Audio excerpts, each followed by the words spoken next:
परभणी जिल्ह्यातील एका छोट्याशा चांदापूर नावाच्या गावात ही घटना घडलेली आहे। गाव तसं शांत आणि साधं होतं, पण प्रत्येकाच्या आयुष्यात काही ना काही समस्या होत्या। त्या गावात संदीप नावाचा 34 वर्षांचा एक तरुण राहत होता। तो स्वभावाने शांत, साधा आणि मेहनती होता। शेती हा त्याचा मुख्य व्यवसाय होता आणि त्याचे आईवडीलही खूप प्रामाणिक आणि सरळ स्वभावाचे होते। पण त्यांच्या आयुष्यात एक मोठी चिंता होती आणि ती म्हणजे संदीपचं लग्न। संदीपचं वय हळूहळू वाढत चाललं होतं आणि गावातले लोक आता त्याबद्दल बोलायला लागले होते। कोणी त्याच्या आईवडिलांना टोमणे मारायचं, तर कोणी थेट विचारायचं की अजून लग्न का झालं नाही। काही लोक तर त्यांना वेड्यात काढायचे आणि म्हणायचे की एवढं वय झालं तरी मुलगा अविवाहित आहे, म्हणजे काहीतरी प्रॉब्लेम असणार। अशा बोलण्यामुळे संदीपच्या आईवडिलांना खूप वाईट वाटायचं आणि ते मानसिकदृष्ट्या खचायला लागले होते। त्यांनी त्यांच्या मुलासाठी अनेक स्थळं बघितली होती। 10 नाही, 15 नाही तर 20 पेक्षा जास्त मुली त्यांनी पाहिल्या होत्या, पण प्रत्येक वेळेस नकारच मिळायचा। कधी मुलीला मुलगा आवडत नसायचा, तर कधी मुलीच्या घरच्यांना त्याची परिस्थिती पटत नसायची। हळूहळू संदीपही निराश होऊ लागला। त्याने खाणेपिणे कमी केलं, मित्रांपासून दूर राहू लागला आणि जास्त वेळ एकटाच बसून राहू लागला। त्याच्या चेहऱ्यावरचं दुःख स्पष्ट दिसत होतं। त्याची आई त्याला नेहमी समजवायची की सगळं ठीक होईल, पण त्याच्या मनातलं ताण कमी होत नव्हतं। अशातच एक दिवस गावात प्रकाश नावाचा एक माणूस आला। तो स्वतःला लग्न जुळवणारा एजंट म्हणून घेत होता। तो थेट संदीपच्या वडिलांना भेटायला गेला आणि त्यांना म्हणाला की त्याच्याकडे एक चांगली, शिकलेली आणि सुंदर मुलगी आहे जी संदीपसाठी योग्य आहे। हे ऐकताच संदीपच्या वडिलांच्या मनात आशेची एक किरण निर्माण झाली। त्यांनी लगेच त्याच्याकडून अधिक माहिती घेतली। प्रकाशने सांगितलं की मुलगी चांगली आहे, पण तिचं कुटुंब गरीब आहे, त्यामुळे लग्नासाठी थोडी आर्थिक मदत करावी लागेल।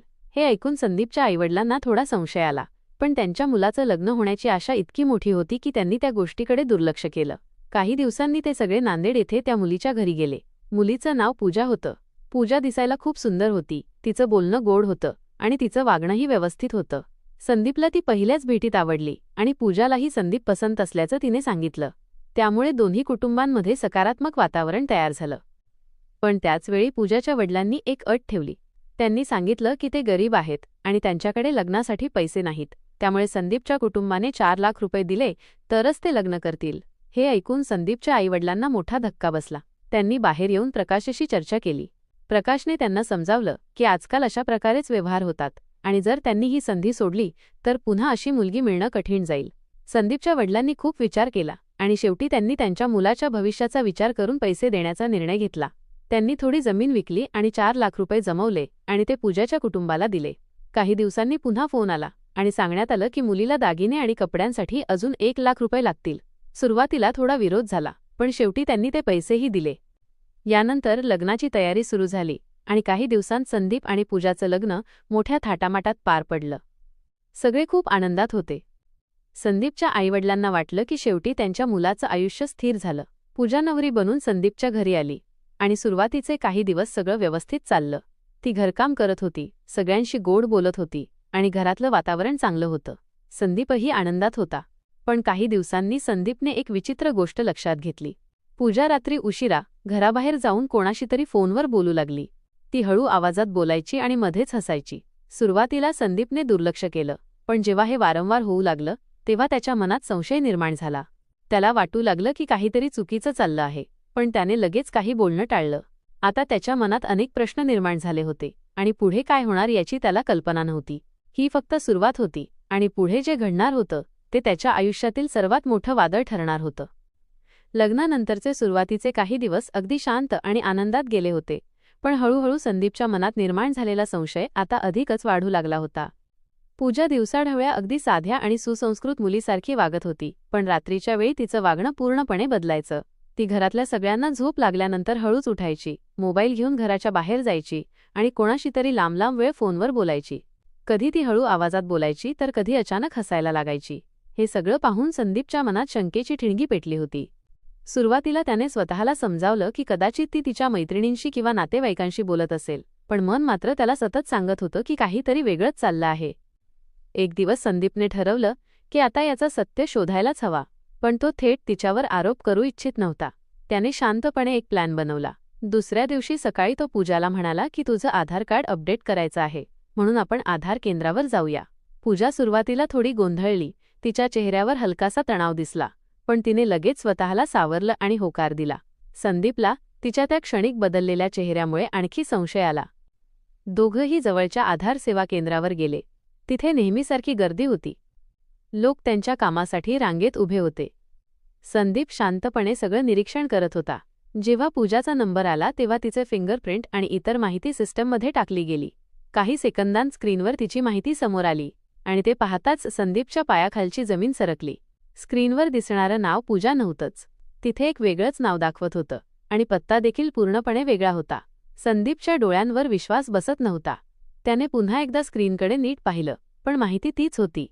आता त्याच्या मनात भीती, राग आणि संभ्रम सगळंच एकत्र निर्माण झालं. संदीपने तिथेच पूजाला विचारलं, हे काय आहे? तुझं नाव आणि पत्ता वेगळा कसा? पूजा काही क्षणांसाठी गप्प राहिली. तिच्या चेहऱ्यावर घाबरलेपण स्पष्ट दिसत होतं. पण लगेचच ती स्वतःला सावरत म्हणाली, अरे ते जुनं आधार आहे, अपडेट केलं नाही म्हणून असं दिसतंय. काही मोठी गोष्ट नाही. तिचं उत्तर ऐकून संदीप पूर्णपणे समाधानी झाला नाही, पण तिथेच काही गोंधळ नको म्हणून त्याने विषय पुढे वाढवला नाही. मात्र आता त्याच्या मनातला संशय खूप मोठा झाला होता. घरी परतल्यानंतर संदीप सतत विचार करत होता. त्याला आठवत होतं की लग्नाच्या वेळीसुद्धा सगळी कागदपत्र फारशी नीट दाखवली गेली नव्हती. एजंट प्रकाशने सगळं स्वतः हाताळलं होतं. त्यावेळी त्यांनी जास्त चौकशी केली नव्हती, कारण त्यांना फक्त लग्न जमवायचं होतं. पण आता प्रत्येक गोष्ट संशयास्पद वाटू लागली होती. त्या रात्री पुन्हा पूजा फोनवर बोलायला बाहेर गेली. यावेळी संदीपने तिचा पाठलाग करण्याचा निर्णय घेतला. तो हळूच तिच्या मागे गेला आणि थोड्या अंतरावर लपून तिचं बोलणं ऐकू लागला. पूजा कोणाशी तरी बोलत होती आणि म्हणत होती, हो, सगळं व्यवस्थित चाललं आहे. अजून थोडे दिवस थांब, मग आपण पुढचा प्लॅन करू. हे ऐकताच संदीपच्या अंगावर काटा आला. त्याला आता खात्री पटली होती की काहीतरी मोठं चुकीचं घडत आहे. पण तरीही त्याने स्वतःला थांबवलं. त्याला पूर्ण सत्य समजून घ्यायचं होतं. पुढचे काही दिवस संदीप शांत राहिला, पण आतून तो सतत सावध झाला होता. त्याने पूजाच्या प्रत्येक हालचालीवर लक्ष ठेवायला सुरुवात केली. त्याला जाणवलं की पूजा कधीकधी घरातून बाहेर जाऊन कोणाला तरी भेटत होती. एकदा तर त्याने पाहिलं की गावाच्या बाहेर एक अनोळखी माणूस तिच्याशी बोलत होता.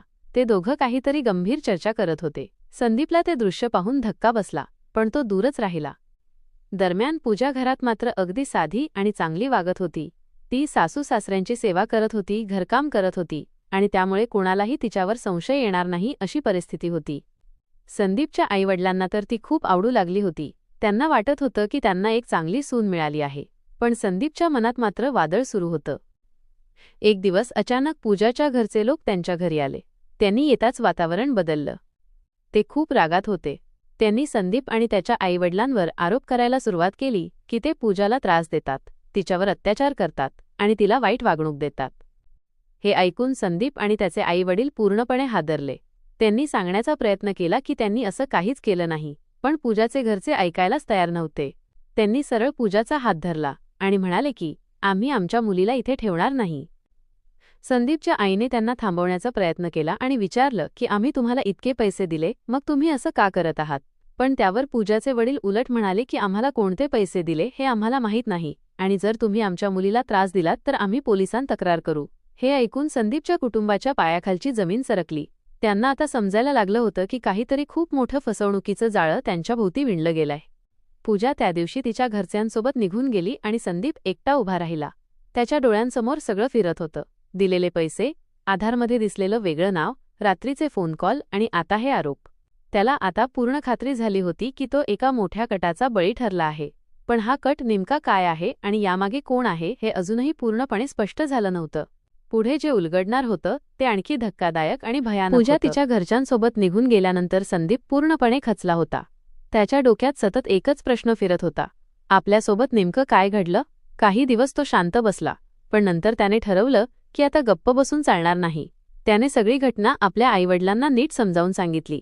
आधार कार्डमध्ये वेगळं नाव, रात्रीचे फोन कॉल आणि गावाबाहेर अनोळखी माणसाशी झालेली भेट.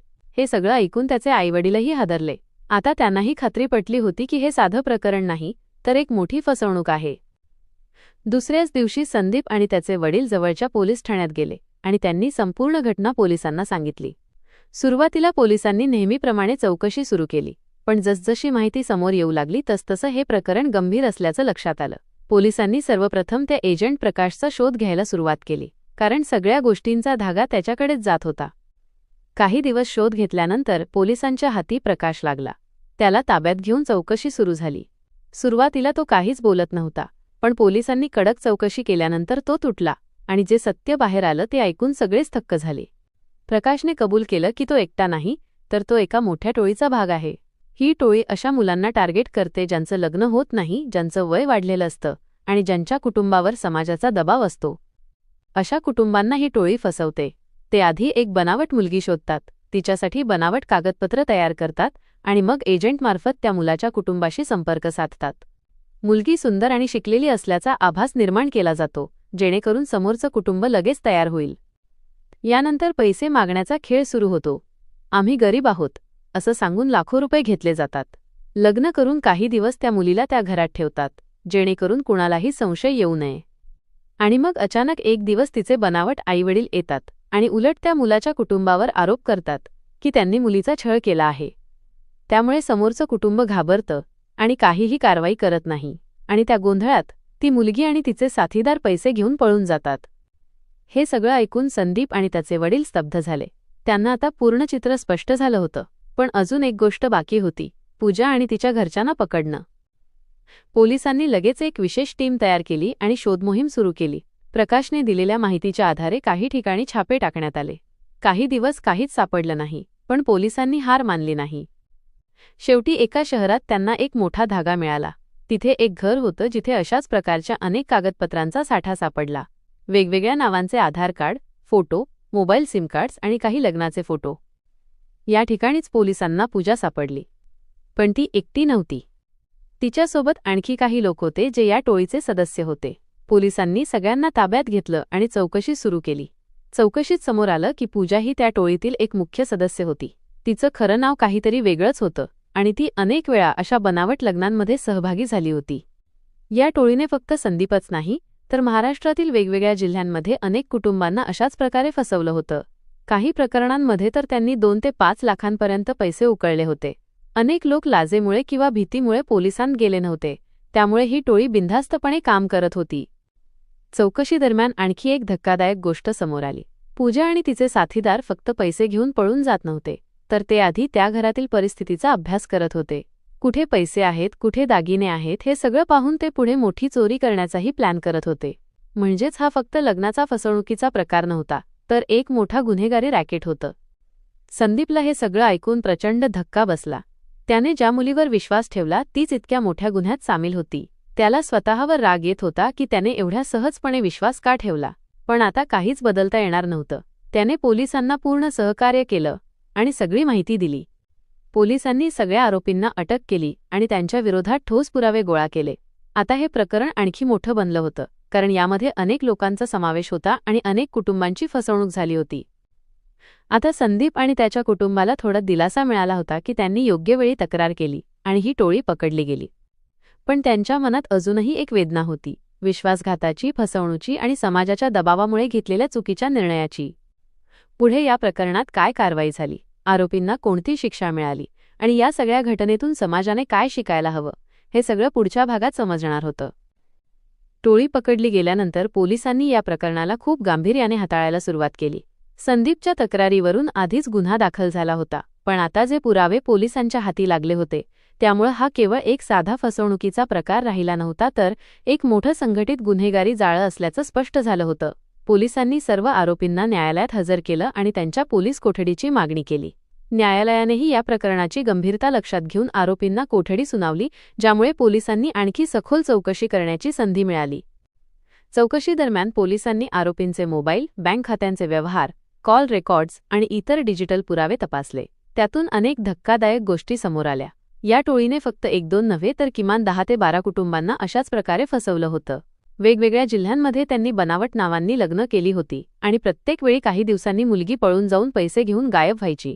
काही ठिकाणी त्यांनी खोट्या तक्रारी देऊन समोरच्या कुटुंबांना घाबरवलं होतं, ज्यामुळे ते पोलिसांत जायला घाबरायचे. त्यामुळे ही टोळी बराच काळ पकडली गेली नव्हती.